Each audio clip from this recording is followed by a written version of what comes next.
commencer cette table ronde consacrée aux dynamiques individuelles pour valoriser les personnes.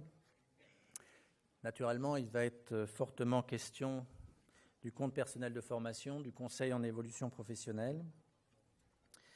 Nos débats vont porter sur les démarches et les pratiques qui favorisent la motivation et l'engagement des personnes dans leurs projets et leur parcours de formation. Ça tombe bien, puisque la réforme crée de nouveaux outils qui vont être au cœur du futur dispositif de la formation professionnelle continue. Pour débattre de ces questions, nous avons demandé à plusieurs acteurs qui travaillent sur ces sujets maintenant depuis un moment de bien vouloir nous apporter leurs éclairages sur ces perspectives nouvelles. Donc tout d'abord, Jean-Marie Marx, directeur général de l'APEC, mais aussi et surtout rapporteur du groupe quadripartite chargé de finaliser, de tenter d'avancer sur la finalisation des conditions de mise en œuvre du CPF et du CEP. Ensuite, on a demandé à Jean-Marc Huard, sous-directeur des politiques de formation et du contrôle à DGEFP, de nous présenter l'originalité de ce deux dispositifs dans leur mise en œuvre par rapport à ceux qui existaient déjà et surtout dans le nouveau contexte de gouvernance que propose le projet de loi. Enfin, je me tournerai vers les différents opérateurs afin qu'ils nous présentent comment ils appréhendent le déploiement de ces nouveaux mécanismes. Donc je me tournerai vers Fabien Beltrame, chef du département orientation, formation professionnelle et formation à la direction générale de Pôle emploi, qui me fera un focus en particulier sur le CPF demandeur d'emploi. Pierre-Yves Leclerc, directeur général de l'AGFIP, en ce qui concerne donc les initiatives envisagées en direction des personnes handicapées. Et je terminerai par Pierre Possémé et Jamel Tescouk, co-animateur de la commission CIF du Fonds paritaire de sécurisation des parcours professionnels, car le FSPP participe au nouvel édifice, et puis aussi parce qu'on l'a vu ce matin, le CPF va impacter le congé individuel de formation. Donc le compte personnel de formation et le conseil en évolution professionnelle vont devenir des instruments structurants au cours du prochain droit à la qualification proposé aux salariés et aux demandeurs d'emploi dès 2015. Ce n'est pas la première tentative des partenaires sociaux et du législateur d'arriver à créer des mécanismes qui permettent de faciliter l'accès à la qualification dans le cadre de la formation continue. Qu'est-ce qui différencie le CPF et le CEP des autres initiatives? Et surtout, comment en est-on arrivé à ce double outillage du compte et du conseil? Et donc, pour répondre à cette première question, je vais me tourner vers Jean-Marie Marx, qui donc, a œuvré en amont du travail des partenaires sociaux et du législateur pour qu'il nous rappelle la genèse et les grandes caractéristiques de ce nouveau dispositif. Jean-Marie Marx, je vous donne la parole. Oui, merci. Bonjour à toutes et à tous. J'ai effectivement donc animé ou présidé la concertation dite quadripartite.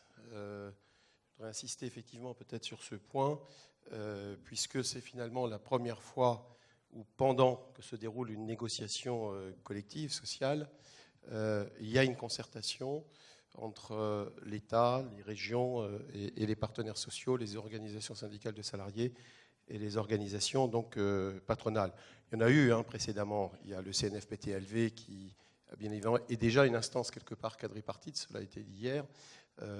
Pierre Ferracci aussi a animé un certain nombre de travaux dans ce domaine, que ce soit en prélude d'un ANI, où effectivement il y a eu également des travaux quadripartites ensuite dans la mise en œuvre d'un certain nombre de dispositifs.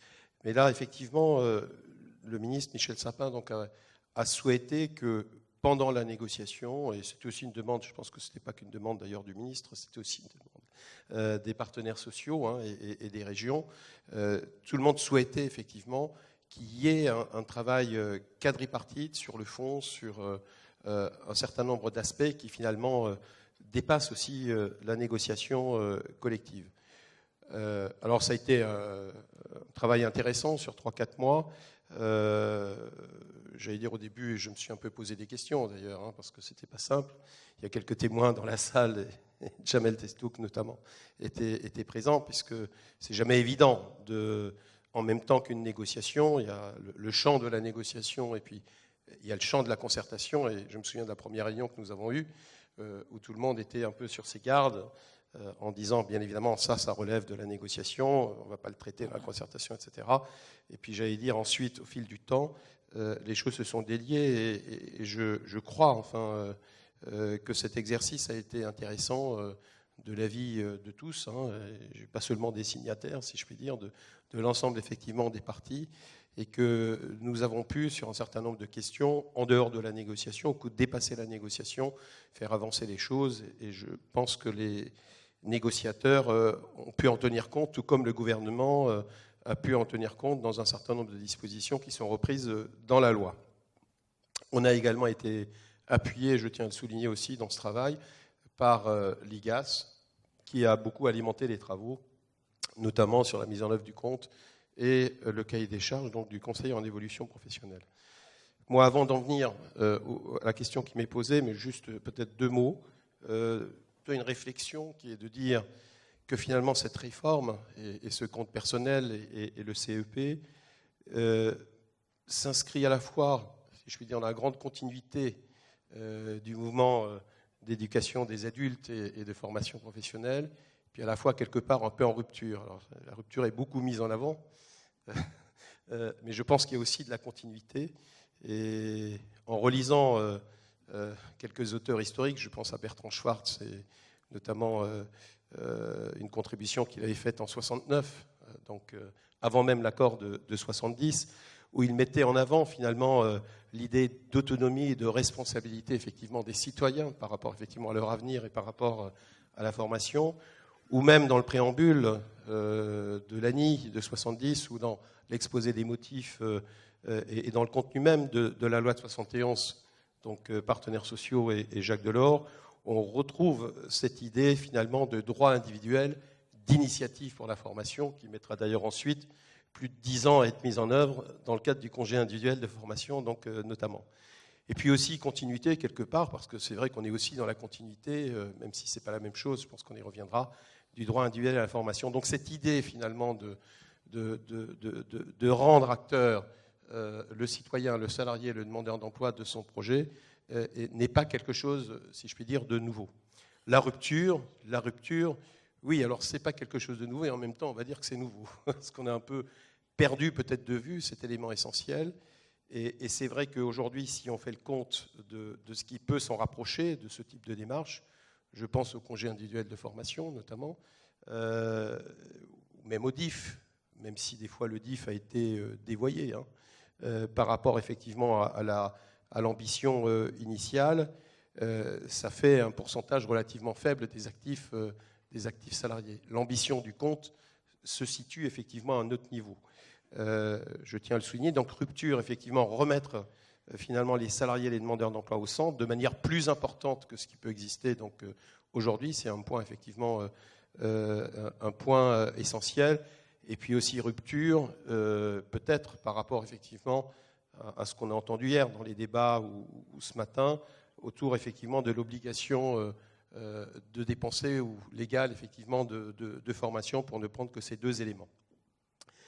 Voilà, alors dans les points peut-être importants, et je vais aller vite parce que je pense que Jean-Marc Huard, tu compléteras sur un certain nombre d'aspects, peut-être insister sur plus particulièrement le travail de la concertation.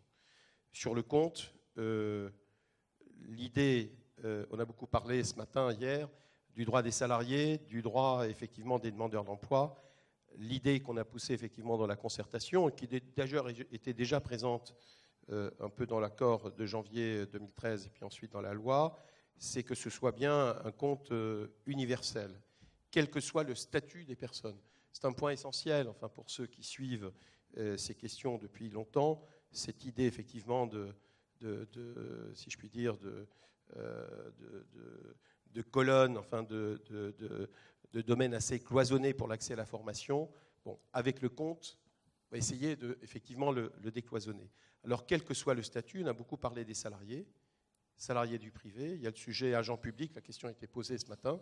Et il est clair que effectivement, ce droit ou ce compte a vocation à être élargi effectivement aux agents du public. Je pense que les choses sont claires. En tout cas, autour de la table sur la concertation quadripartite, la réponse a été extrêmement claire, même si on sait que dans tous ces domaines, il y a une transposition au secteur public qui tarde toujours un peu à venir, avec 1 an ou 2 ans de décalage. C'était le cas notamment congé individuel de formation, je ne sais pas combien de temps, ça avait mis pas mal de temps à être transposé au secteur public. Le DIF, je crois que c'est arrivé 1 an après. Donc il y a cette idée-là, donc secteur public, non salarié, et ça bouge pas mal dans ce domaine effectivement des non-salariés, les demandeurs d'emploi inscrits à Pôle emploi, mais aussi toute personne finalement à la recherche d'un emploi ou qui se porte sur le marché du travail après avoir connu une interruption, voire effectivement des jeunes décrocheurs par rapport effectivement donc, à leur scolarité. Donc une ambition extrêmement large, une universalité donc, du compte, avec des droits attachés donc, à la personne, des droits capitalisables, hein, c'est un point également important, et effectivement transférables, totalement transférables. Alors ce n'est pas toujours simple, mais je pense qu'il y a quelques garanties effectivement autour de cette transférabilité. Un autre point aussi important qui n'est pas neutre, c'est effectivement donc, pour la personne l'accès à son compte. Enfin, le terme de compte ce n'est pas neutre d'ailleurs. Alors, certains parlent de surpromesse. C'est vrai que c'est une promesse. Et lorsqu'on parle de compte, on pense à son compte bancaire. Alors, est-ce que j'ai de l'argent ou pas, etc. Est-ce qu'il y a des heures? Donc, l'idée, c'est que bien les personnes, ils aient leur compte, qu'ils en fassent leur compte tout au long de leur vie professionnelle. Toute personne, d'ailleurs, se verra créer un compte à 16 ans à la fin de la scolarité obligatoire, au plus tard, voire avant peut-être, lorsque effectivement la personne est en apprentissage. Il y a quelques apprentis à partir de 15 ans qui peuvent créditer le compte. Donc, dès 16 ans, ouverture du compte pour tous, alors administratif, ce qui ne veut pas dire qu'il sera activé. Hein. Ensuite, effectivement, activation du compte crédité automatiquement. Autre point important, c'est pas l'employeur qui crédite, mais c'est un système, enfin tel qu'il est conçu ou tel qu'il va être mis en œuvre, il sera automatisé. Donc c'est un point extrêmement important, au travers notamment donc, des déclarations sociales des employeurs, et pareil d'ailleurs pour les non-salariés, et donc un accès avec un mot de passe bien évidemment à son compte pour l'ensemble effectivement des bénéficiaires. Voilà, donc ça c'est un point important. Et puis ensuite, bien évidemment, la mobilisation du compte au travers notamment du conseil en évolution professionnelle, mais pas exclusivement au travers du conseil en évolution professionnelle. Donc voilà, ça change pas mal de choses. La question effectivement également qui a été débattue dans le cadre de cette concertation, c'est la question de l'abondement du compte, hein, non pas sur son principe, hein, notamment lorsque effectivement le compte est crédité, comment peuvent intervenir lorsque effectivement le nombre d'heures n'est pas suffisant pour bénéficier d'une formation qui peut dépasser le nombre d'heures. Bon, encore que les 150 heures, enfin, juste une parenthèse au passage, c'est 700 heures au cours d'une vie professionnelle pour celui qui optimiserait le compte au maximum. Voire un petit peu plus avec les derniers rebondissements hier à l'Assemblée, mais avec quelques changements. Donc c'est quand même pas totalement neutre. Et simplement vous rappeler également que le nombre d'heures de formation moyen des salariés du privé aujourd'hui, c'est 12 heures. Hein, non pas de la durée de la formation que suivent certains salariés, là on est à 28, mais en moyenne on est à 12 heures de formation par an. On était à 10 heures en 74, 10 heures en 74, 12 heures aujourd'hui. Et les heures moyennes sont passées de 70 ou 74, 75 heures, je crois, enfin je parle sous votre contrôle, à une trentaine d'heures, 28 heures, je crois, aujourd'hui. Donc ce n'est pas totalement négligeable non plus. Hein. Et puis effectivement, si les personnes ont leur compte, je pense que ça va faciliter l'accès à des formations plus importantes. Donc possibilité d'abondement, c'est vrai, par les régions, par Pôle emploi, par la GFIP, je pense qu'on y reviendra. C'est un point effectivement donc, important, mais j'allais dire surtout possibilité d'abondement par les entreprises et les branches. J'insiste sur ce point-là qui me paraît essentiel parce que pour réussir le compte, et je pense notamment pour le réussir pour peut-être les personnes qui auront peut-être moins de motivation, moins d'envie, parce qu'ils sont moins qualifiés ou moins formés.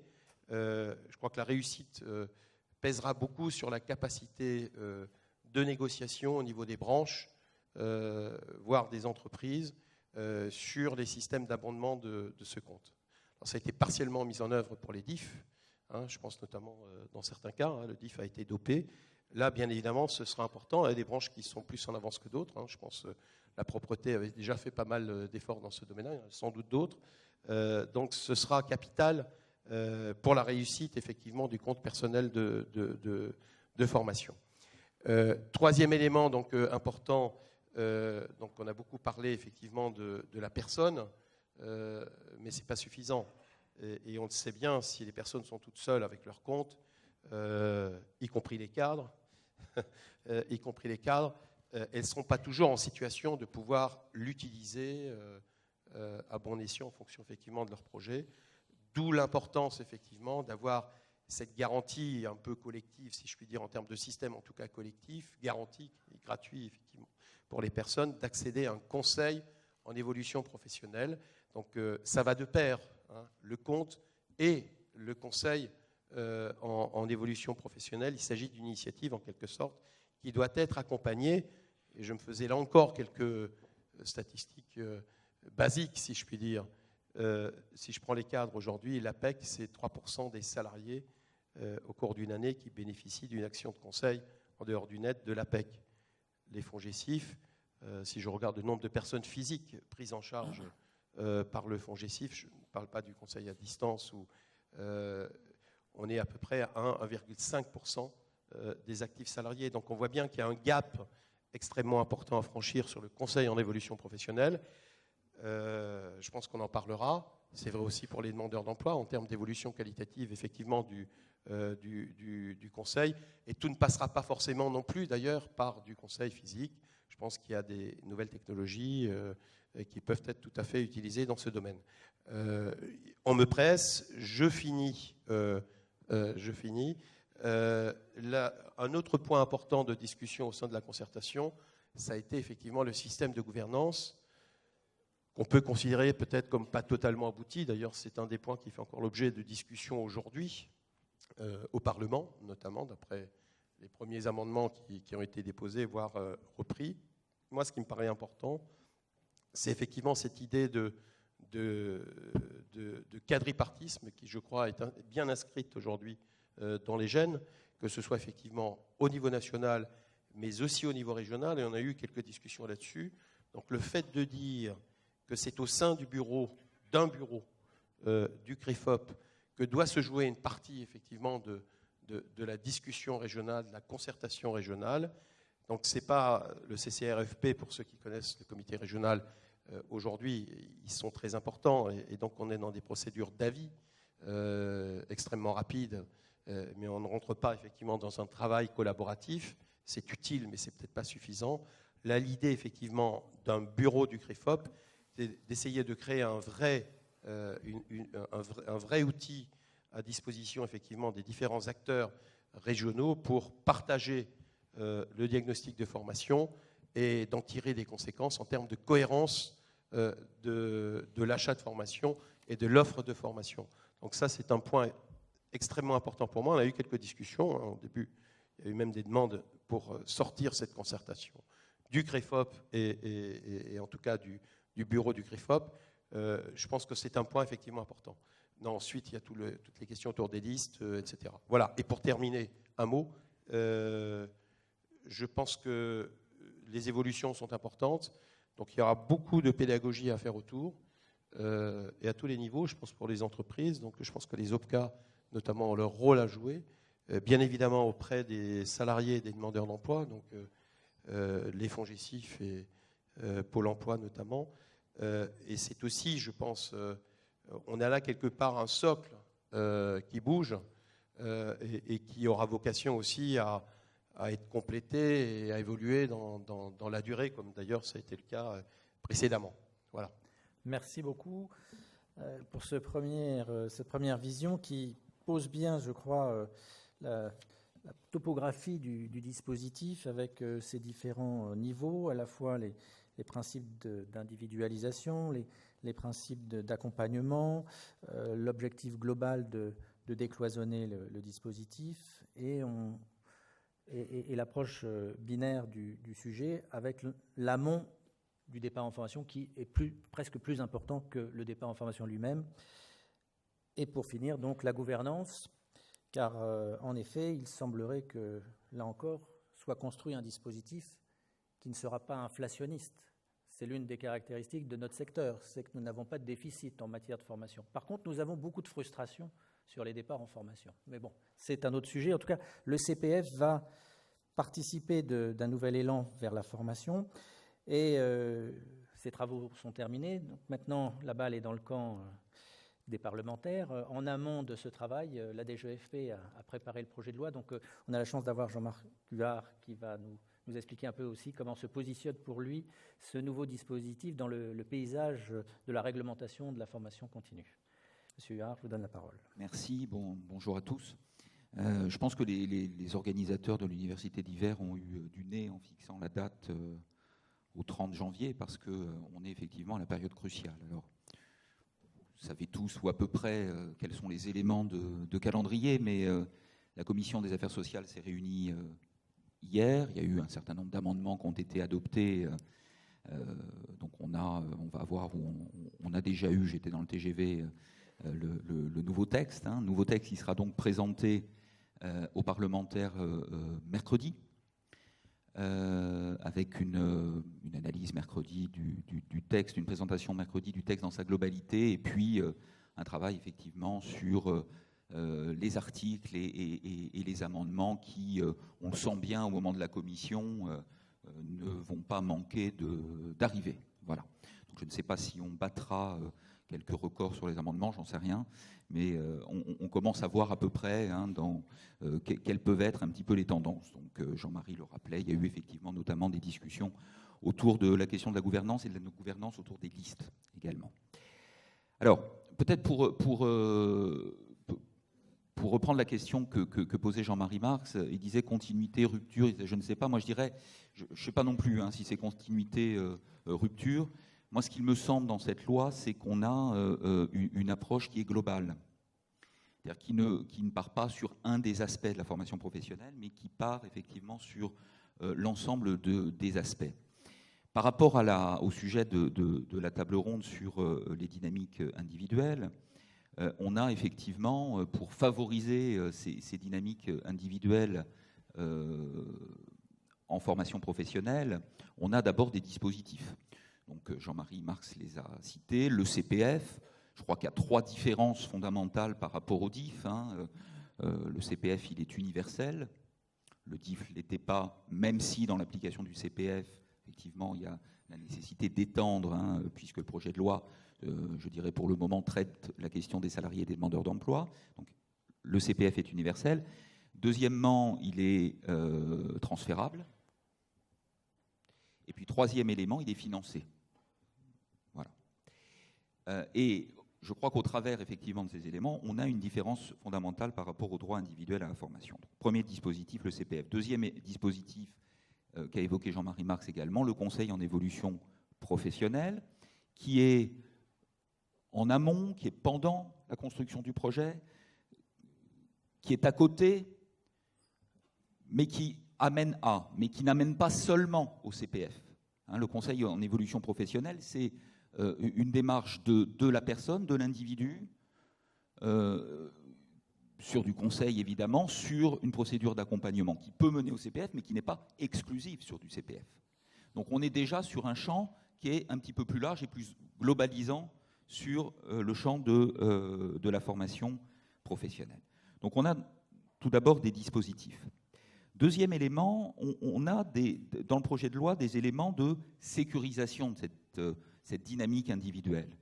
Le premier élément de sécurisation, c'est de bien définir, et ça, pour avoir suivi les réunions quadripartites et de très près, c'est vrai que, et ce qui ressort de l'ANI aussi, de manière extrêmement forte, c'est le souhait, le souhait que le compte personnel de formation aille vers des éléments de qualification.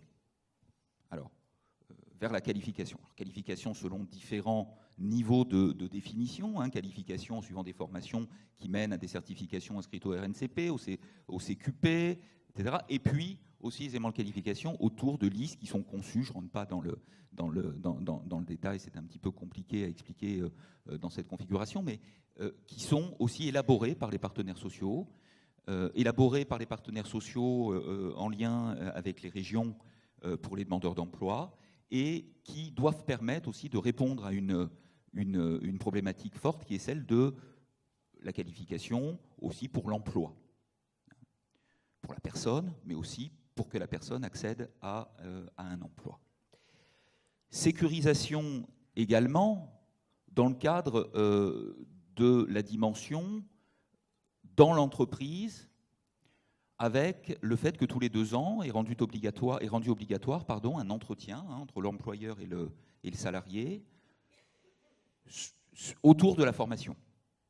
Et qu'au bout de 6 ans, on puisse faire un bilan pour vérifier si un certain nombre d'éléments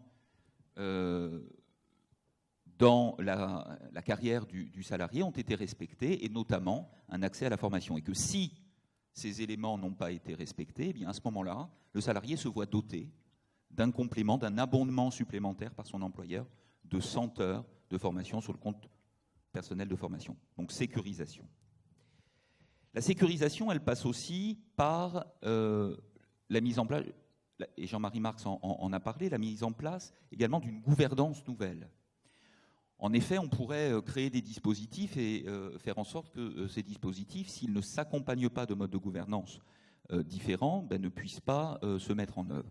La gouvernance nouvelle, et vous le savez, le projet de loi sur la formation professionnelle, il a réintégré, mais en le modifiant notamment par rapport à l'accord national interprofessionnel, il a réintégré des éléments relatifs au projet de loi sur la décentralisation qui avait été présenté au mois d'avril en Conseil des ministres. Et ce projet de loi de décentralisation, en fait, il fait plusieurs avancées. La première, c'est qu'il parachève le mouvement de transfert de la formation professionnelle aux régions, d'une part, mais il ne s'arrête pas là. C'est-à-dire qu'il réinvente la gouvernance territoriale de la formation professionnelle, et notamment en inscrivant la nouvelle COPIR CPRFPE.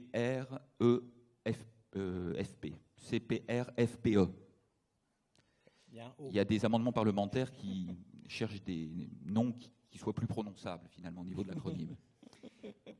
Et en posant au niveau législatif le CPNFP, eh bien, on a, au niveau national et au niveau régional, une déclinaison, en quelque sorte, de la gouvernance territoriale avec une institutionnalisation extrêmement forte du rôle des partenaires sociaux au niveau régional. Donc, on a finalement, je dirais, autour de ces, j'en ai terminé, autour de ces dynamiques individuelles, on a une sorte de triptyque. Le premier triptyque, c'est des dispositifs. Effectivement, on a dit dispositifs et tout commence. On a effectivement écrit, il y a eu la négo, la concertation quadripartite, l'écriture du projet de loi, mise en place au 1er janvier 2015 du compte personnel de formation. Ça va demander un agenda extrêmement serré et beaucoup de travaux encore pour qu'il y ait l'ouverture des comptes pour les salariés et les demandeurs d'emploi. Donc des dispositifs. Il y a aussi des moyens, le fait de repenser le financement de la formation professionnelle, j'en ai dit un mot, j'aurais pu développer. C'est aussi au service d'un accès plus fort des salariés les moins qualifiés et des demandeurs d'emploi à la formation professionnelle. Et puis enfin, troisième élément du triptyque, la sécurisation, et notamment la sécurisation des procédures, et notamment des procédures institutionnelles. Voilà.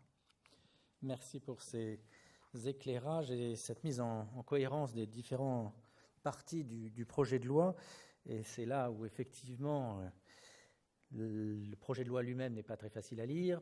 La projection des impacts de cette loi, donc dans les 250 références que ce projet de loi impacte, ce n'est pas non plus très facile à lire. Et je crois que vous avez rassemblé, à travers aussi le propos de Jean-Marie Marx, la logique de levier que devrait avoir le CPF sur l'ensemble de l'édifice de la formation professionnelle continue. Vous avez évoqué le financement. Est-ce que vous pouvez nous dire 2 mots sur la nouvelle contribution des entreprises qui prévoit ce 0,2 sur le CPF et les autres logiques de financement que l'on peut déjà pister, les régions, le ministère de l'Éducation nationale voilà, est-ce qu'on peut brosser quelques éléments sur ce financement? Alors, tout n'est pas dans la loi au niveau de la répartition. Ce qui est dans la loi, c'est... Alors, chacun sait le passage du 1,6 au 1%, je parle pour les entreprises de plus de 10. Dans la loi, on a indiqué effectivement la déclinaison de ce 1% dans tout ce qui ne reste pas entre les mains et du collecteur, en fait. C'est-à-dire que, premier élément, c'est effectivement le 0,2 facultatif pour l'entreprise. Il n'est pas facultatif dans son obligation de former, mais soit il est payé à l'OPCA, soit il est dépensé au titre du CPF. Voilà. Ensuite, il y a effectivement les sommes qui restent au niveau de l'OPCA, et puis vous avez tous les reversements des OPCA au FONGECIF. Je ne détaille pas. En ce qui concerne le compte personnel de formation, mais Jean-Marie Marx l'a dit, on a effectivement ce financement de 0,2, je parle pour les salariés, et puis on a la possibilité d'abondement. Peut-être que dans la liste, faut-il rajouter les éléments du compte pénibilité, avec d'ailleurs un débat parce que effectivement le compte pénibilité peut abonder le CPF, c'est écrit comme ça dans le texte de loi pour les retraites, mais il peut y avoir un débat. J'ai entendu un débat en disant mais le compte pénibilité peut abonder aussi d'autres types de formations que celles qui sont éligibles au compte personnel de formation. Voilà pour ces financements. Et puis par rapport aux jeunes sans qualification, alors c'est lié aussi à la loi pour la refondation de l'école du mois de juillet, où il y a eu un article qui introduit dans le Code de l'éducation la possibilité d'une période de formation complémentaire. Donc il y a un droit à la formation complémentaire. Et effectivement, dans le cas de la réunion quadripartite, les régions et l'État, et la branche éducation nationale de l'État, se sont exprimés autour d'une sorte d'engagement pour pouvoir notamment rescolariser, quand c'est nécessaire, les jeunes qui seraient sortis sans diplôme. Voilà. Très bien, merci pour cet éclairage également. Alors, je vais me tourner maintenant vers les premiers opérateurs, enfin une partie des opérateurs qui vont être mobilisés sur le démarrage du CPF et du CEP. Alors, dans ce contexte de chômage important, nous avons convenu de commencer par Pôle emploi et donc de parler du CPF demandeur d'emploi. On terminera par le CPF salarié. C'est un peu original, mais il me semble que notre ministre parle beaucoup du CPF du côté des demandeurs d'emploi ces derniers temps. Donc, après tout, on est tout à fait en cohérence avec les discours officiels. C'est du pur hasard. C'est du pur hasard. Donc, le CPF est un droit individuel. La relation des demandeurs d'emploi à la formation va donc pouvoir utiliser un véhicule original, nouveau d'une certaine façon. Et naturellement, se pose toujours la question de l'augmentation du nombre de demandeurs d'emploi vers la formation. Donc, quelle offre de services va proposer Pôle emploi dans le cadre de ces nouveaux droits qui apparaissent? Et donc, M.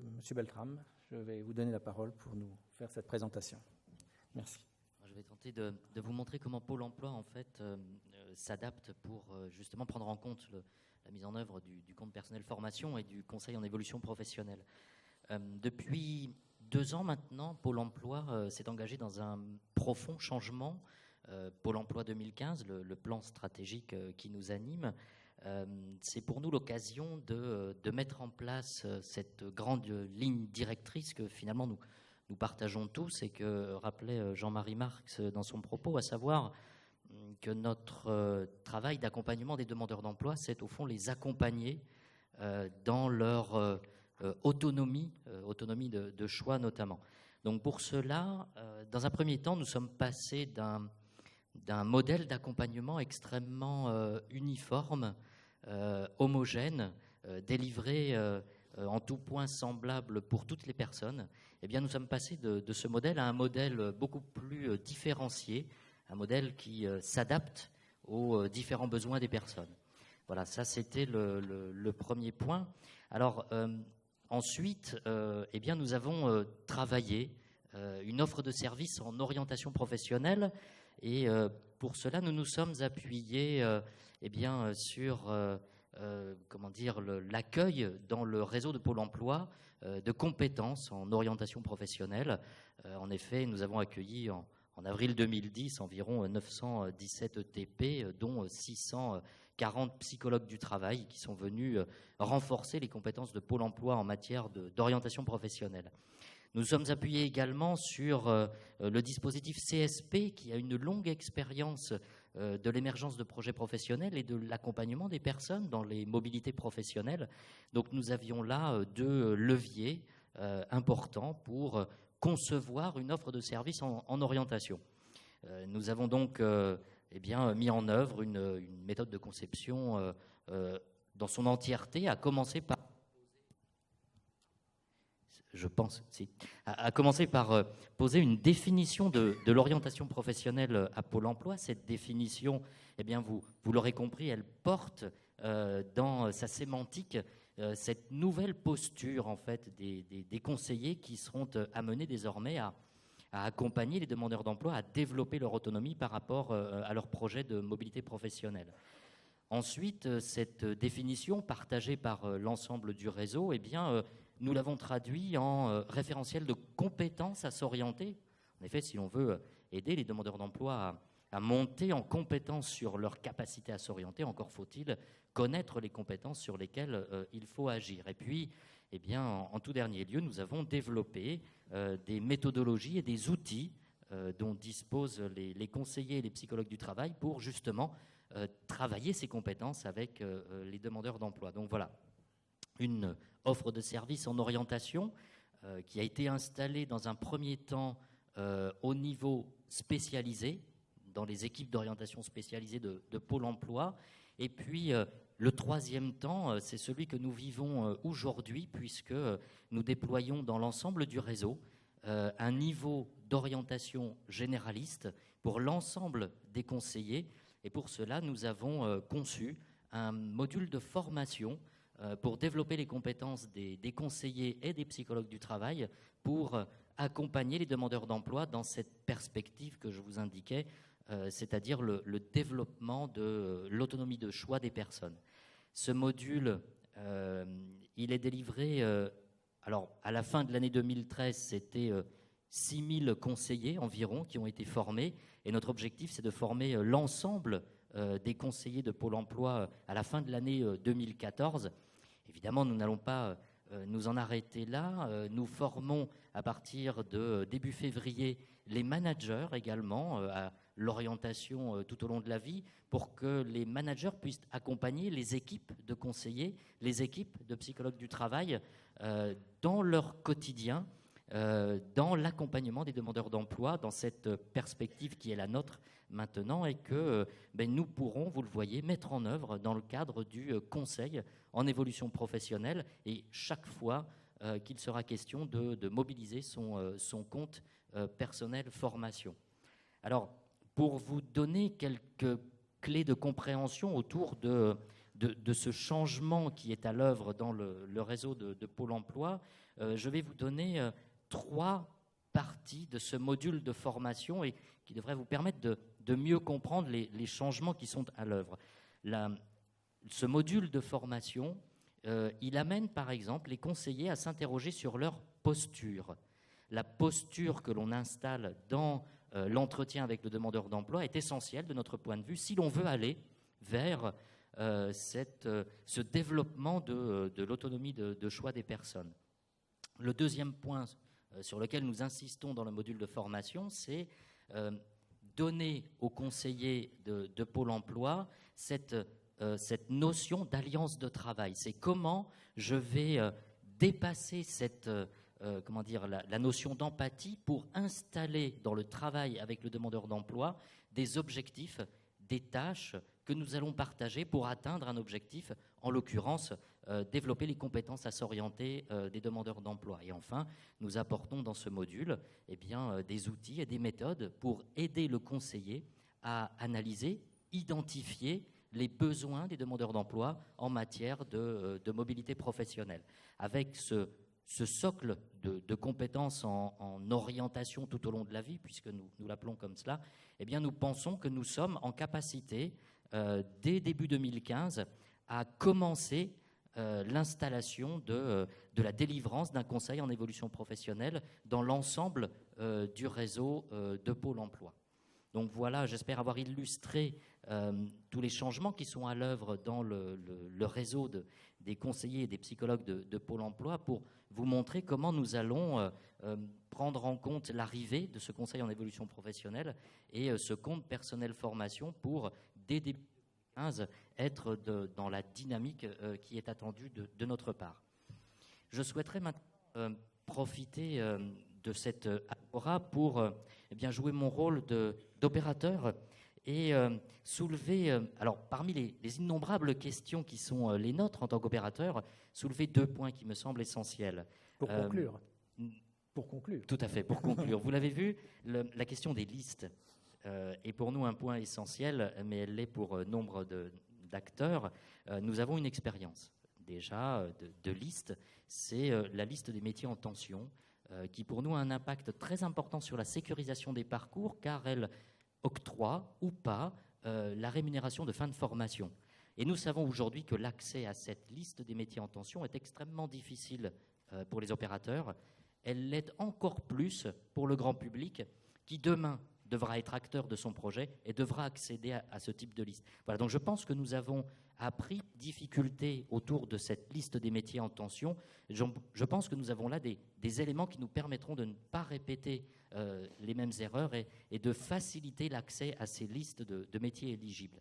Et puis le deuxième point que je souhaiterais partager avec vous, c'est, je pense, l'importance qu'il faudrait accorder à la validation des acquis de l'expérience dans le cadre du conseil en évolution professionnelle et du compte personnel formation. En effet, on le voit, il sera important pour des adultes, je parle des demandeurs d'emploi que Pôle emploi accompagne, il sera important de prendre en compte les acquis, de prendre en compte le passé professionnel, de prendre en compte les activités déjà exercées.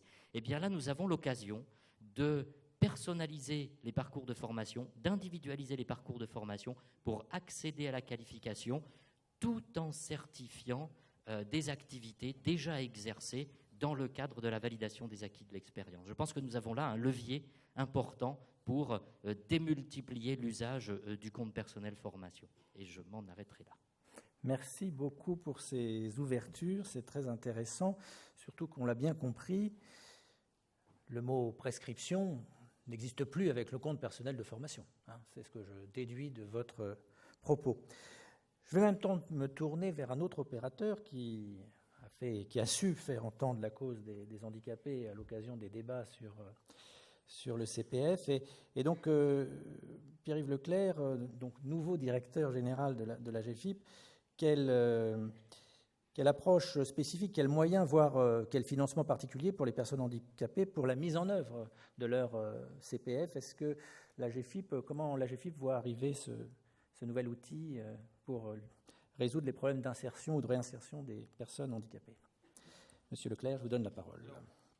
Merci. Donc, si je peux avancer déjà sur un point, c'est que la situation des personnes handicapées, intrinsèquement, on est dans la situation qui est la situation, je veux dire, qui aurait pu être la situation idéale pour commencer à travailler sur le CPF. Et dans l'idée, les personnes handicapées, en tant que telles, elles sont dans celles qui sont les plus éloignées, en fait, en termes, par exemple, de formation. C'est celles qui, on va dire, 2/3 des demandeurs d'emploi handicapés n'ont au mieux que le niveau 5. Pour 44% des demandeurs d'emploi. Donc déjà, par cette situation-là, les personnes handicapées ont besoin, en fait, de cette sécurisation des parcours, de travailler sur ces parcours, et la GFIP accompagne sur cette sécurisation des parcours déjà aujourd'hui, et donc ce renforcement-là va être pour nous important. Le deuxième point est que les situations qui sont des situations de rupture sont particulièrement présentes en fait au niveau des personnes handicapées, puisque les situations d'évolution du handicap ou les personnes qui n'étaient pas handicapées et qui le deviennent, on parlait de pénibilité tout à l'heure, peuvent arriver en fait à des situations de rupture sur le poste, donc avec des nécessités d'aller sur d'autres situations professionnelles, ou rupture carrément, je veux dire, au niveau de l'entreprise, avec des impossibilités en fait de continuer dans ce métier-là. Et là-dessus, la GFIP travaille déjà en fait sur le maintien dans l'emploi. Et sur le maintien dans l'emploi, c'est quand même 17 000 maintiens dans l'emploi, par exemple, sur une année. Et donc, vous imaginez bien que le conseil en évolution professionnelle, c'est quelque chose qui nous parle directement. En fait, on a besoin, en fait, à un moment, qu'il y ait cette dynamique qui soit mise en place, non seulement par la GFIP et par les opérateurs liés à la GFIP, mais d'abord et avant tout sur le droit commun, parce que les personnes ne se définissent pas par leur handicap, sont d'abord soit travailleurs, soit demandeurs d'emploi, mais c'est d'abord cette situation-là, ils ont d'abord des spécificités aussi liées à leurs compétences, et ensuite, ils ont une difficulté supplémentaire qui est leur handicap. Sur cette particularité-là, il faut vraiment insister pour que la personne handicapée ne soit pas à un moment traitée uniquement par le côté handicap. Et donc, c'est ce qui est intéressant aussi dans le projet de loi, c'est qu'on est bien sur le droit commun, on travaille sur le droit commun, et la GFIP vient dans ses actions avec ses opérateurs pour compenser à un moment des situations qui empêcheraient encore plus la personne d'accéder à ce droit commun. C'est pour nous quelque chose d'important parce que ça nous permet aussi une mobilisation en fait, d'un ensemble d'outillages, de dentelles en fait, sur le terrain et sur les territoires. Donc on parlait tout à l'heure des CREFOP, je pense que c'est aussi un lieu important en fait, pour la GFIP, parce que chaque situation est particulière et chaque situation en fait, peut être aussi prise de façon spécifique. Donc la GFIP travaille actuellement à améliorer ses interventions, ses outils avec l'arrivée j'allais dire, du Conseil en évolution professionnelle et du compte personnel de formation. Ça, vraiment, pour pouvoir articuler les choses. Mais les choses sont... On n'est pas très loin. On ne va pas avoir de grandes difficultés en fait, à faire évoluer les choses parce qu'on est déjà dans cette dynamique qui est cette dynamique partenariale qui nous paraît importante avec, je le rappelle, parce que voilà, je ne suis pas arrivé depuis très longtemps à la GFIP et j'ai découvert, parce que de l'extérieur c'est toujours un peu plus globalisé, qu'en fait, au regard de ce que je pensais, la formation et l'intervention de la GFIP au niveau de la formation, c'est seulement 1/3 de son financement, de son budget. Le reste étant le maintien dans l'emploi, donc le travail dans les entreprises auprès des salariés, donc c'est pour vous aider sur la transition, donc le travail auprès des salariés, et ce travail-là est très important parce qu'au plus on maintient les personnes en fait, dans l'emploi, au plus on accompagne l'entreprise, au plus on accompagne les personnes, j'allais dire au plus on évite les ruptures. Et donc ça c'est la deuxième grande partie en fait, de la GFIP. Et la dernière grande partie, c'est les parties compensation en fait, du handicap, donc d'accompagnement sur des compensations du handicap. C'est ce qui donne ensuite des possibilités en fait, au niveau des partenariats qui se créent au niveau des territoires, sur une façon d'aborder les choses qui n'est pas simplement le fait de rajouter 2 € à une formation et d'arriver en fait, avec une multitude d'outils qui sont des outils pour, autour du droit commun, arriver à ce qu'en fait les solutions soient les plus pertinentes en fait, pour les personnes handicapées. Donc on insiste beaucoup aussi sur les 2 plans, et les demandeurs d'emploi en situation de handicap et les travailleurs salariés donc, handicapés, et le travail aussi, tout le travail qu'on a sur la mobilisation du monde économique autour du handicap. Je pense que voilà, c'est notre façon alors ça vient renforcer déjà le positionnement qui était celui de la GFIP dans cette spécificité, cette particularité. C'est une façon d'aborder les choses un peu particulière, mais je pense qu'il va bien dans la droite ligne de ce qui a été voulu en fait, et par l'ANI et par sa traduction maintenant en projet de loi, puis loi bientôt. Merci pour cette clé de lecture qui, effectivement, si on lit peut-être trop rapidement le projet de loi, laisse penser que la GFIP ne serait qu'un des financeurs des contributeurs au développement du CPF. Mais si j'ai bien compris, à un moment donné, si vous êtes sollicité pour un parcours de formation, vous serez contributeur de ce CPF. Oui, on sera contributeur avec l'ensemble de Des la palette et partenariale et notre palette spécifique d'intervention. Oui. Très bien. Merci. Alors, effectivement, nous allons maintenant ouvrir la page sur le compte personnel de formation en direction des salariés. Pierre Possémé et Jamal Teskouk, les co-animateurs de la commission CIF au FPSPP, ont accepté de nous rejoindre.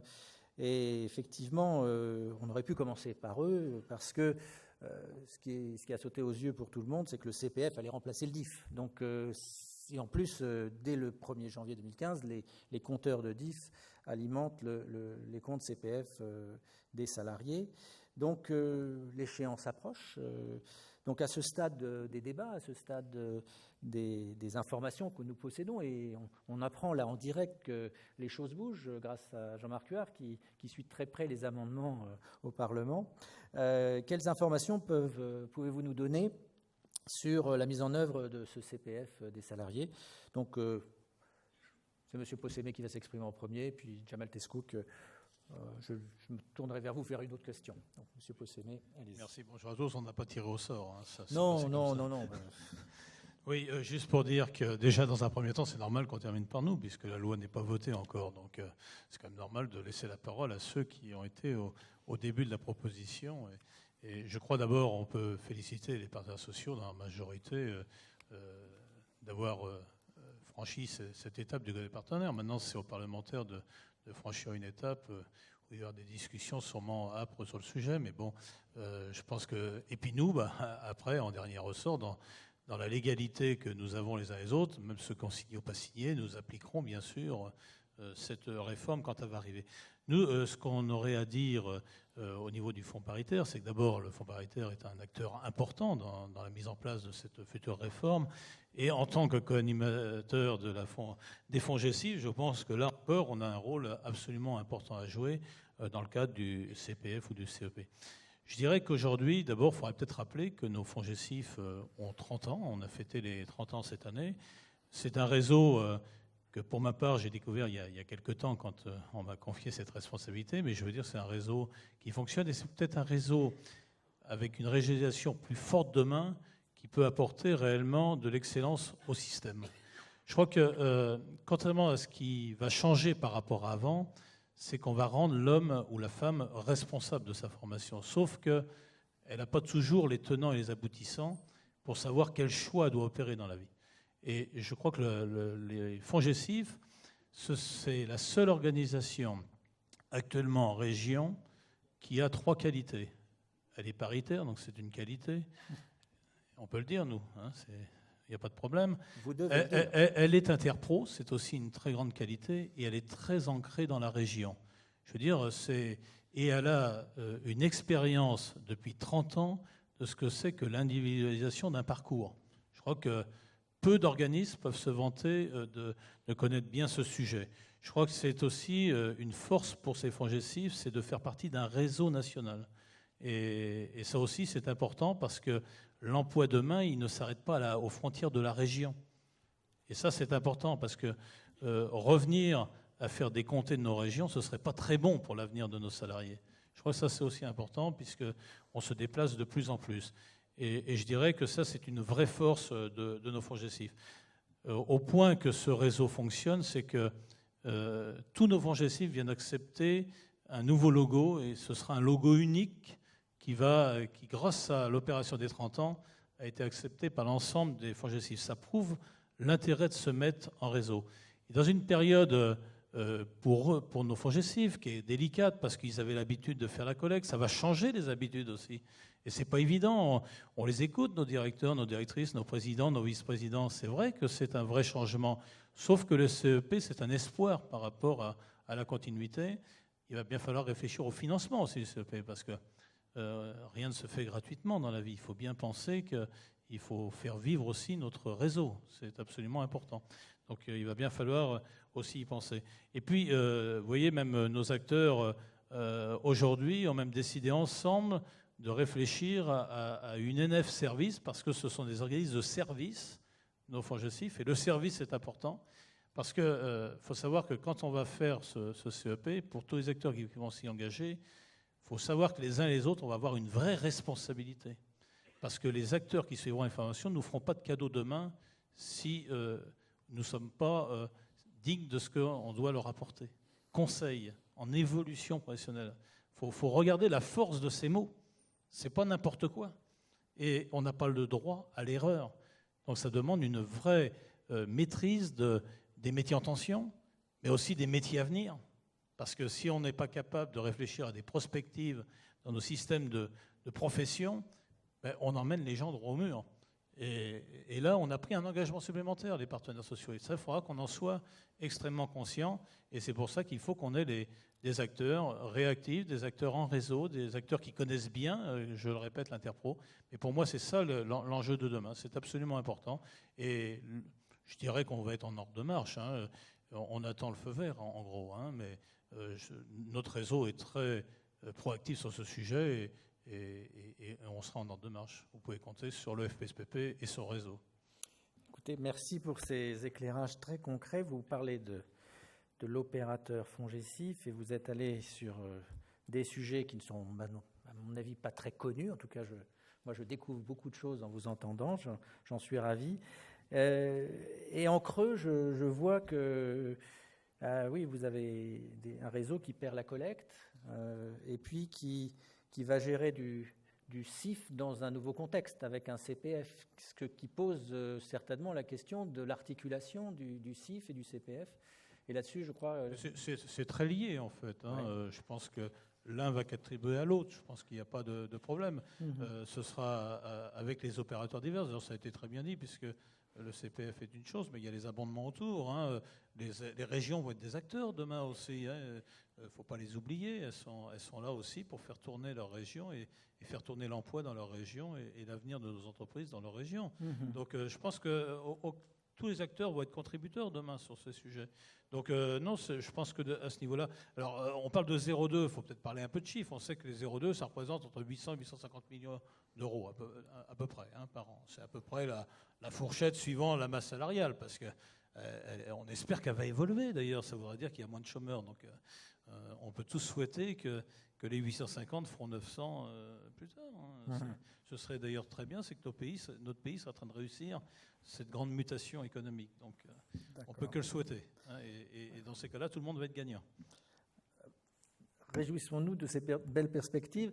Je vais me tourner quand même vers Jamal Teskouk, qui doit aussi avoir son point de vue sur cette évolution du positionnement des FONGECIF, à la fois en tant qu'opérateur et à la fois en tant que gestionnaire historique du congé individuel de formation, qui d'ailleurs, comme vous l'avez rappelé, a fêté ses 30 ans l'année dernière. Jamal. Ce sont les FONGECIF qui ont fêté leurs 30 ans. Tout à fait. Le congé individuel de formation existait depuis quelques années.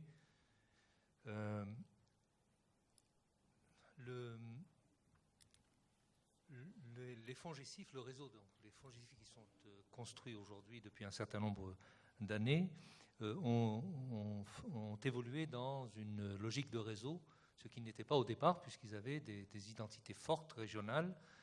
Ils gardent ces identités régionales fortes, mais ils ont souhaité, sous l'impulsion du Fonds paritaire, s'organiser de plus en plus en réseau et gagner en cohérence. Et grâce à cela, si on peut dire, le sentiment aujourd'hui, c'est qu'ils sont prêts à aborder cette nouvelle réforme. Alors, ça ne veut pas dire qu'il n'y a pas des questionnements, même des inquiétudes, mais ils se sentent à peu près en état d'aborder cette nouvelle réforme, ce qui n'était pas peut-être le cas, ce n'aurait pas été le cas il y a quelques années. Si vous voulez, il faut quand même rappeler que les FONGECIF ont été quasiment les précurseurs de ce qui aujourd'hui va devenir le CEP, le Conseil en évolution professionnelle.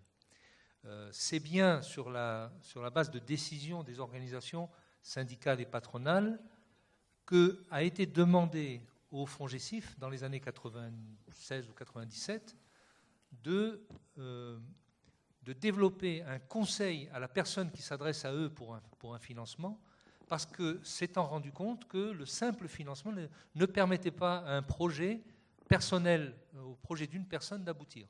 Donc, progressivement, ils ont construit ce qu'on a appelé le conseil, et et progressivement, ce conseil s'est transformé en conseil et en accompagnement du projet de la personne, avec cette idée extrêmement forte que le conseil et l'accompagnement ne sont jamais plus efficaces que lorsqu'ils sont non prescriptifs.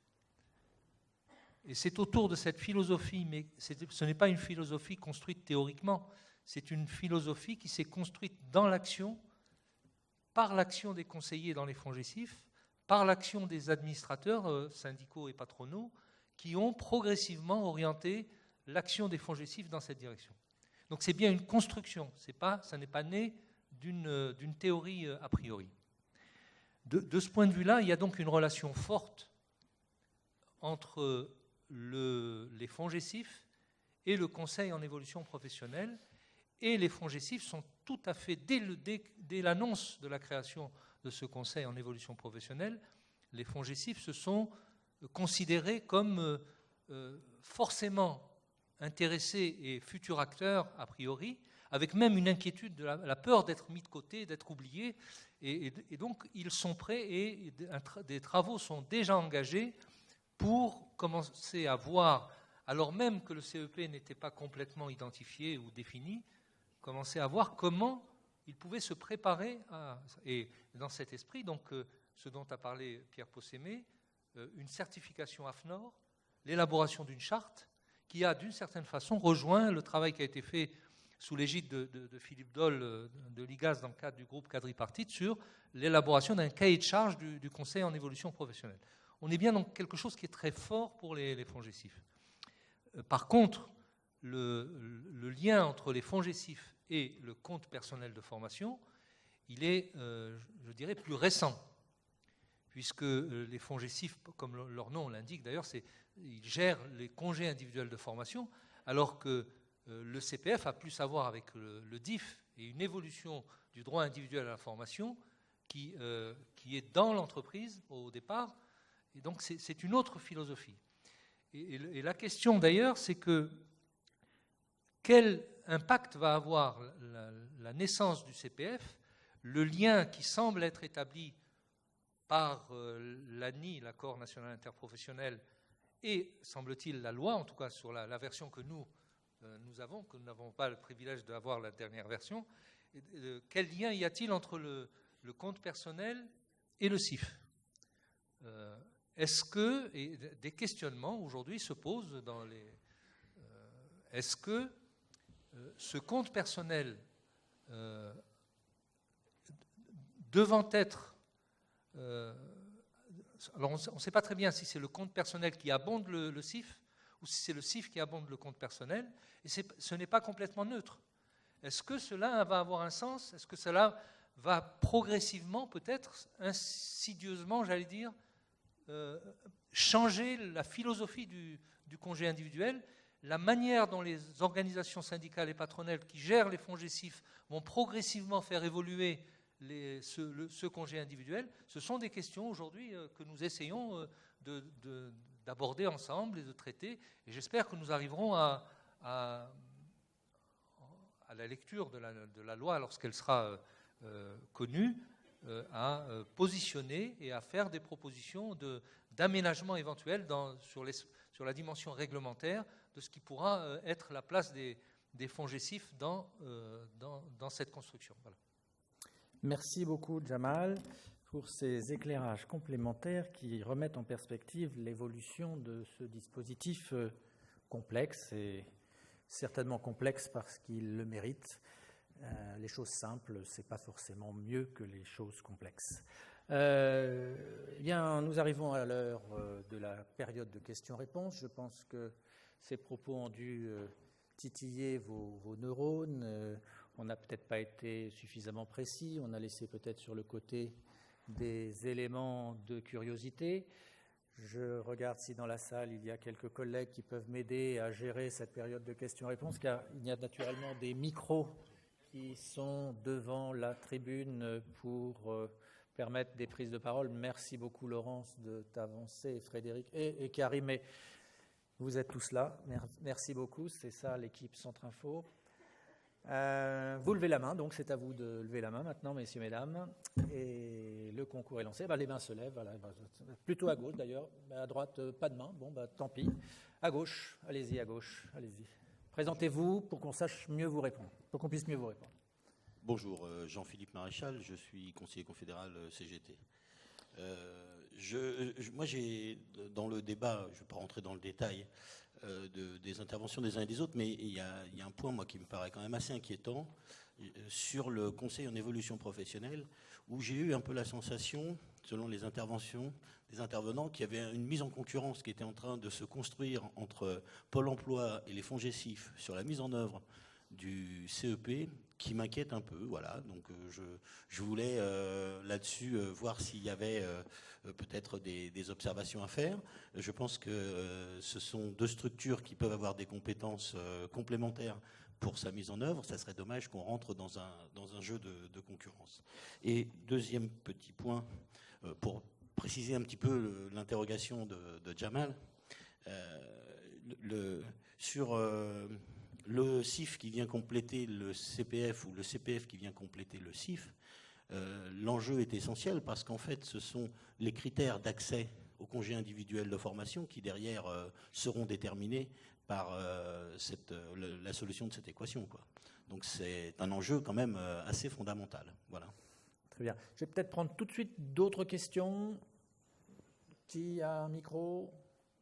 Ah ben voilà, Monsieur Patin. Donc Hubert Patin, secrétaire général du CNFPT-LV. Hier, avec Jean-Philippe CPED, nous avons eu l'occasion de présenter un peu la réforme, la formation professionnelle à deux voix.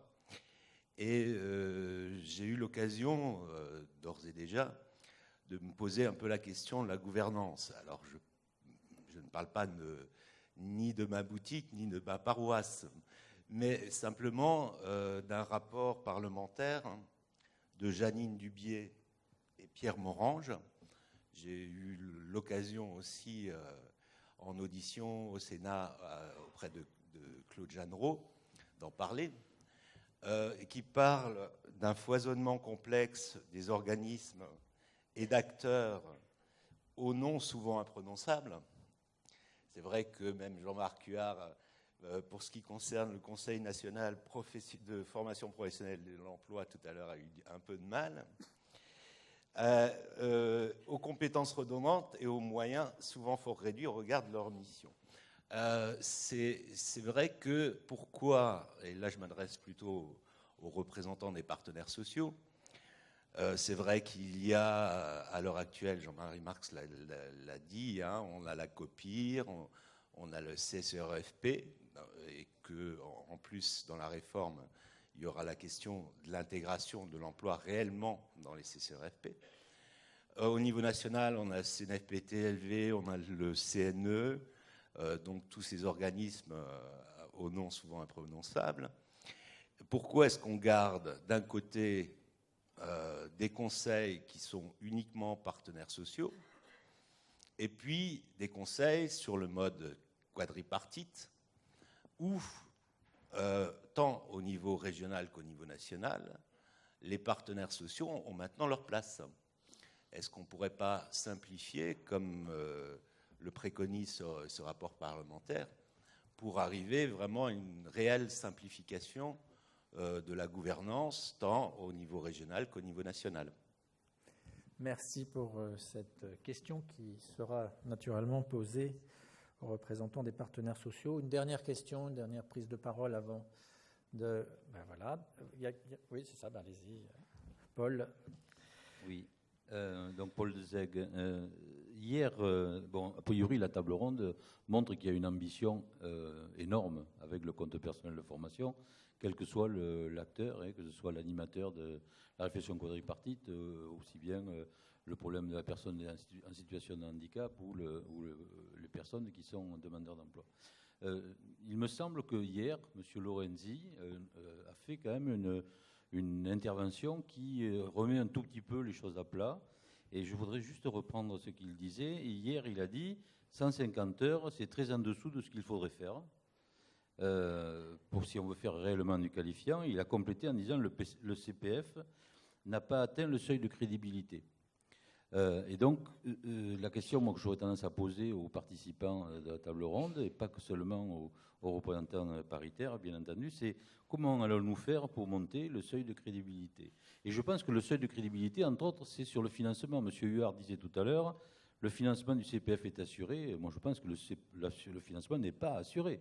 Le financement, c'est 840 millions, à peu près ce qu'a dit Pierre Possémé tout à l'heure.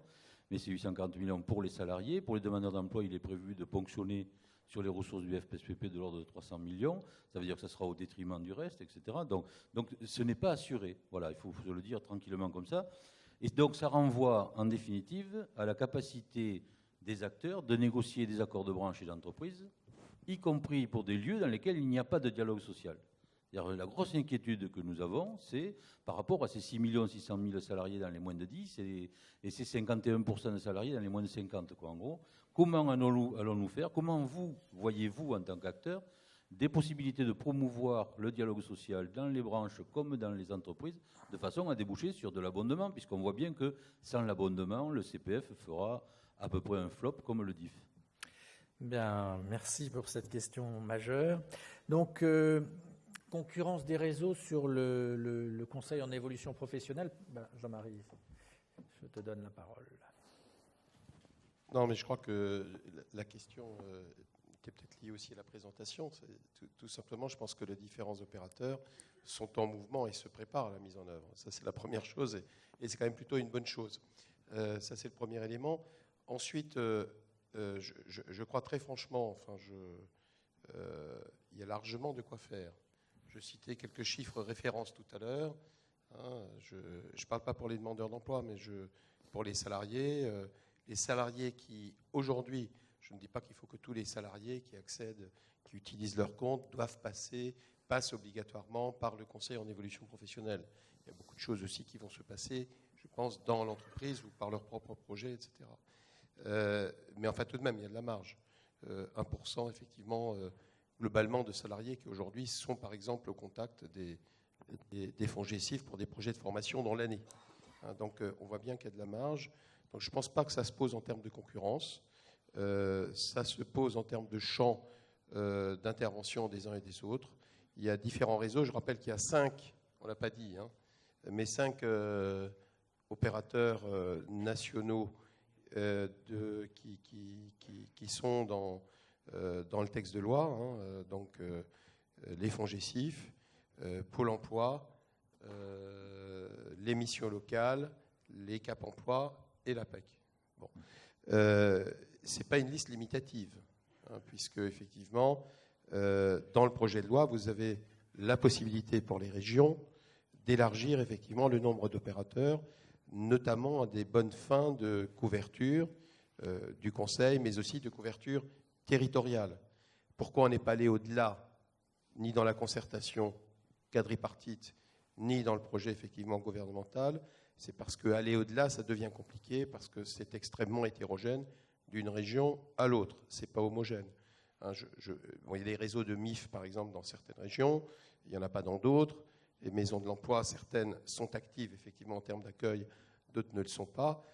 Mais l'idée, effectivement, était bien, du législateur, c'est bien d'élargir dans la mesure où les opérateurs vont respecter ou respectent le cahier des charges. À ce stade, il y a un projet de cahier des charges qui était annexé à la concertation quadripartite dans la synthèse que nous avons publiée, que vous avez pu retrouver dans la presse. Bon, mais ce n'est pas un cahier des charges encore totalement officiel, puisqu'il est clair que ce cahier des charges sera concerté. Bon, au sein de la concertation quadripartite, je pense qu'on était à peu près d'accord. Il n'y a pas eu de gros débat sur le contenu de la version finale du cahier des charges, mais il doit quand même faire l'objet d'un arrêté du ministre à la suite, effectivement, d'une dernière concertation. Voilà. Ensuite, sur les 5 nationaux, effectivement, force est de constater que les réseaux, en termes de champ d'intervention, sont quand même assez complémentaires. Pôle emploi, heureusement, malheureusement, c'est quand même principalement les demandeurs d'emploi. j'allais dire même les demandeurs d'emploi inscrits à Pôle emploi. Voilà. Même si dans les statuts, Pôle emploi a pour mission l'orientation des salariés. C'est nouveau. C'était nouveau hein, dans la création effectivement de Pôle emploi.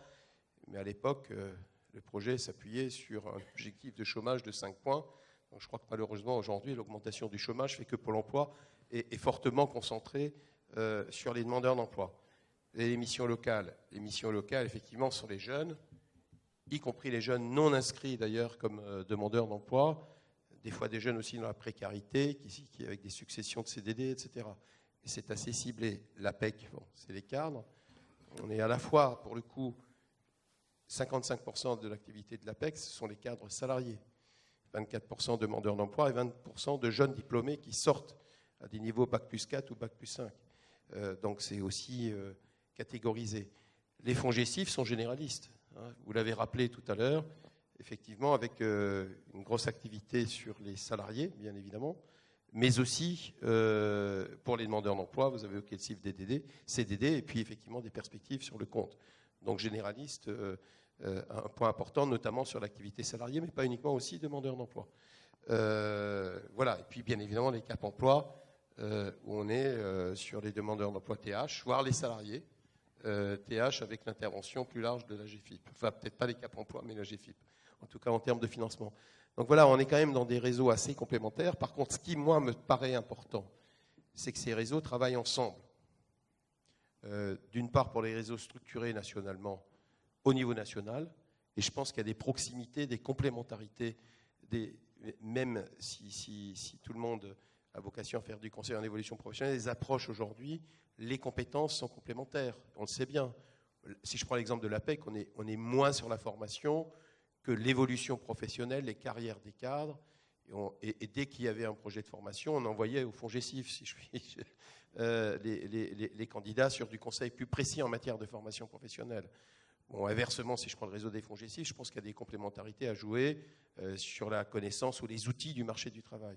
Donc, on a effectivement, je pense, à partager des outils, à partager de l'information, serait-ce que les listes ou les formations, c'est un vieux débat. Hein, je pense qu'il est important pour les conseillers en évolution professionnelle que d'avoir accès à toutes ces informations pour que le compte, effectivement, donc, marche. Et puis c'est vrai aussi au plan régional, on n'a pas assez insisté là-dessus, mais le rôle important des régions, en termes effectivement, dans le cadre du SPRO, du service public régional d'orientation, qui ont un rôle important à jouer à la fois dans l'animation territoriale et dans la territorialisation de l'action, effectivement, en termes de conseil en évolution professionnelle. Merci. Jamal, tu veux qu'on... Ouais. Sur une question qui a été posée, nous avons... dans un CIF, dans le fonds GESIF, c'est le salarié qui choisit sa formation, à tel point que ça a même posé des problèmes lorsqu'on a eu à gérer des financements FSE. Les contrôleurs du FSE ne comprenaient pas qu'il n'y ait pas d'appel d'offres pour la formation d'un salarié. Donc c'est bien le salarié qui choisit. Ce que je disais tout à l'heure, à savoir... c'est le CIF qui abonde le CPF ou le CPF qui abonde le CIF, ce n'est pas anecdotique. Si on est dans le CPF, il y a des listes. Donc on est déjà dans quelque chose qui est en partie prescriptif. Et donc on n'est plus tout à fait dans ce qui a été construit par les fonds GESIF du point de vue de la démarche. C'est simplement ceci qu'il faut. Sur l'autre question, sur la question de la concurrence des réseaux, on ne joue pas dans la même cour. Voilà, comme le disait Jean-Marie Marx, les fonds GESIF traitent en nombre une proportion tout à fait modeste de salariés, non négligeable mais modeste. Et simplement, nous avons quand même une inquiétude, c'est qu'avec cette logique de liste, avec la pression sociale et politique qui peut s'exercer sur les autres acteurs, la pratique du conseil risque d'être, malgré eux, malgré toute la bonne volonté qu'ils pourront avoir, être orientée vers quelque chose qui soit plus prescriptif, plus adéquationniste. Voilà le risque que nous voyons, nous, et je parle à partir du FPSPP, et je parle en tant que responsable paritaire et non pas en tant que CGT. Voilà. D'accord, très bien, merci. Jean-Marc Huard. Excusez-moi, Monsieur Possémé. Non, ça peut être après. Hein. Ça peut être après, très bien, merci. Allez-y, Jean-Marc. J'y vais. Oui, sur la concurrence, enfin, je crois qu'il faut voir les choses différemment. Enfin, moi, à mon avis, c'est plutôt de la complémentarité qui va déboucher qui va découler de tout ça. Et je dirais même, à les limites, le problème n'est pas là. Le problème est est-ce que la personne a accès à un conseil en évolution professionnelle gratuit. En fonction de son statut, il ira plutôt voir Pôle emploi ou la PEC ou les fonds GESIF ou voilà, je ne sais. Voilà. Donc c'est vraiment, je crois, entre les organismes de la complémentarité, et l'important, c'est que ce conseil existe pour la personne, au-delà d'une éventuelle potentielle concurrence. Sur la question des financements, il faut faire attention quand on compare, parce que si on ouvre 40 millions de comptes, ils ne seront pas tous déjà à 150 heures tout le temps. Et puis, ils ne vont pas être mobilisés tous la même année. Voilà. Donc, on est dans une situation où on a une cotisation, effectivement, qui est 0,2 côté entreprise, OPCA, 0,2 via FPSPP, côté demandeur d'emploi, avec, on verra bien, hein, le rythme, je dirais, de croisière qu'on espère être un rythme d'accélération. Mais voilà, il n'y aura pas une mobilisation de tous ces comptes pour des formations qualifiantes en même temps. Deuxième élément, on l'a évoqué à plusieurs reprises, on a la question des abondements, hein, et la complémentarité qui peut exister avec des dispositifs et ce qui est financé par les fonds GESIF, le CIF, bon, voilà.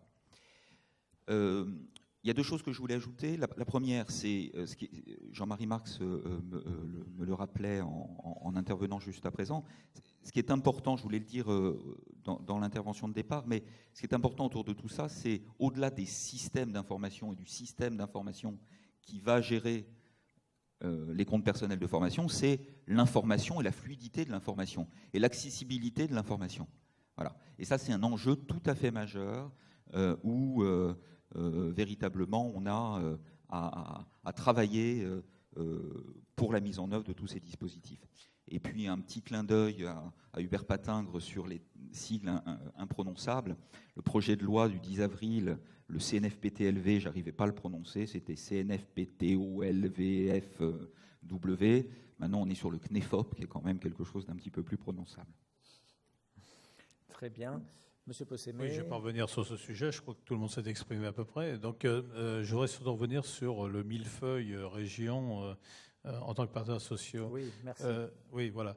Mais il faut savoir qu'ici, d'abord, on n'est pas habilité à prendre la parole en tant qu'on représente le FPSPP, et c'est un outil des partenaires sociaux, le FPSPP. Donc j'aime pas être en joker, mais là, excusez-moi, mais en tant qu'ancien président régional du MEDEF Champagne-Ardenne, ce que je peux vous dire, c'est que c'est pas chez nous qu'il y a le plus de millefeuilles. Hein.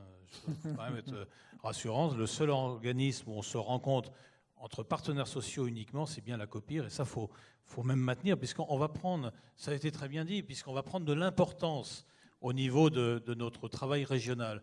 Donc, à un moment donné, bien sûr que l'État, la région font partie des partenaires, sauf que sur le plan partenaires sociaux, c'est bien nos organisations patronales et syndicales qui doivent se rencontrer à des moments donnés. Donc, c'est pas là, s'il y avait que là, non, il y a des millefeuilles ailleurs.